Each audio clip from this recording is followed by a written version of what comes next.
There's an often misattributed quote from Andy Warhol about everybody having their 15 minutes of fame. He didn't actually say that anybody can put on record, but it doesn't change the fact that there's an interesting thing that happens when you find something you've done has gone viral online, as I discovered this week.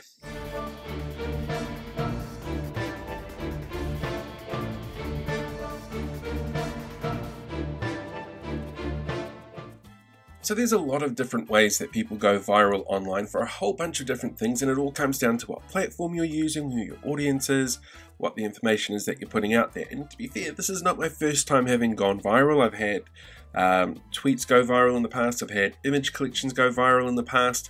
I don't think I've ever gone viral on YouTube and Facebook, but who knows? One day, maybe. But it's always interesting when you find that one piece of whatever it is that you're creating that gets sent out to a wider audience than you're expecting, and some of the reactions that you get from it.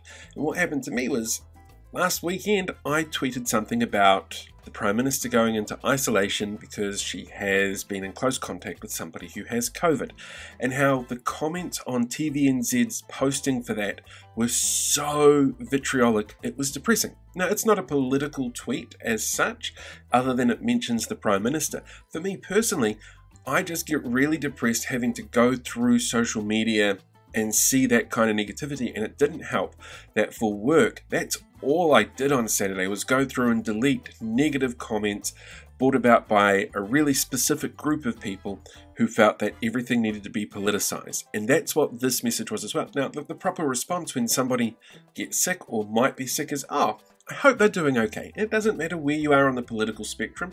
You don't wish somebody who's going to die. But that's what we were dealing with here, and it pissed me off. So I tweeted about it. Now for me, I use Twitter often to scream into the void because it doesn't happen very often that something I put out there is going to go run wild with people go over everything. And this happened at like 10:30 at night. So it's basically I tweeted and then I went to bed. And then when I woke up in the morning, I had 300 notifications sitting on my phone, and that was a little bit weird. And I'm sort of scrolling through and having a look at the notifications, and most of them were likes and comments going, yeah, no, look, just don't read the comments. It's getting nasty out there. There's some nasty people. And there were a couple of the whole, well, that's what you get for Cindy, blah, blah, blah, blah, blah, blah, kind of thing. And that's kind of confusing because Dame Cindy is also our Governor General, and she was on the same flight that was a close contact with the Prime Minister. And I'm like, why have you got a problem with the Governor General? And then I remembered she's a woman of colour, and that does not always sit well with fragile white men. But that's not who they were talking about. They were talking about Jacinda Ardern, the Prime Minister of New Zealand, which I should have expected, and it was kind of naive of me not to think that. But I thought, yeah, no, I'm not going to be arguing with anybody on this. We'll just see how it evolves. Logged off, and I went and did some gardening. Doesn't the garden look nice? I was really impressed with how the garden turned out after I tidied everything up again.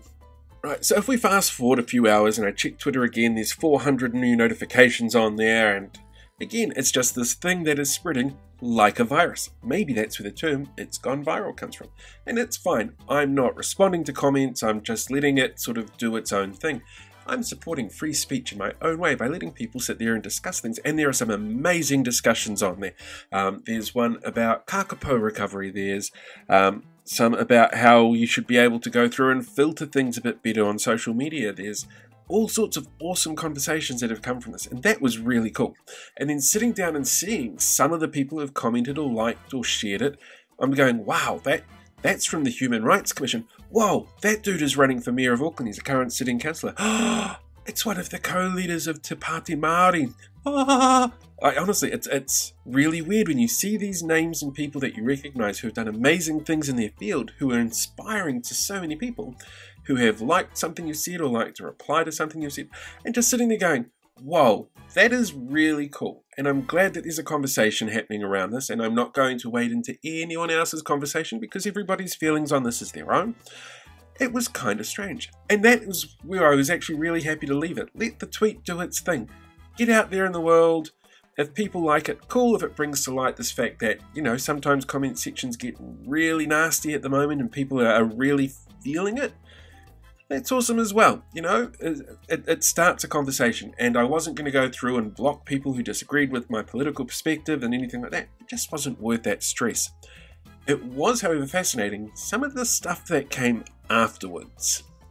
So first of all, I was kind of hoping that having this excess viewer count on one of my profiles would lead to more viewers on other profiles, like my YouTube page. This page didn't work. I think I got maybe 3 visits from it. It was a little underwhelming, and the link to my YouTube page is in my bio on Twitter, so I was kind of hoping. Didn't happen. I guess I'm still not, you know, that big. But the other things that started coming through that were really creepy were the weird personal messages that I'd get on various communication apps, where I had to use Urban Dictionary a couple of times to try and work out what it was these people were suggesting they were going to do to me. And they were not threats. I don't think they were threats. They were awkward, but not going to happen. Just weird. Very weird. Also, Urban Dictionary, kind of creepy if you have to use it to define what people are suggesting that they do to you. And then there were the weird unsolicited messages of, I saw you on Twitter, could you do X for me? Sometimes it's, could you give me money? On one occasion it was a sexual favour. On another occasion it was, could you film something for me that's an audition piece for me to get onto a porn site? And like, I made a tweet about the Prime Minister and negative comments on social media. And to be getting these things as responses to that, that's kind of creepy, and something's seriously wrong with people if that's the sort of leap that they can take. It's yuck. It's horrible just thinking about it, to be honest. Then almost as fast as it started, it's over. 48 hours later, gone. Everybody sort of forgets it because it ends up down the feed. It's not in any news pieces, so you don't constantly get people coming back to it. It's an interesting roller coaster ride to go from what you think is a relatively innocuous tweet into the void to see having, 10,000 people see it, and you're just going, whoa, what the hell? I'm fine with it. Like, it's not my first rodeo. The thing that sort of shocked me the most about this one was just how varied the responses were. And I'm all for people having different political opinions, but really, sending me messages hitting on me and asking for money to do sexual favours, that's creepy, and you probably should see a therapist about things like that, because that's not a normal reaction to a tweet about the Prime Minister and social media comments. Anyway, that's me done for today. I will catch you next time. Ka kite anō.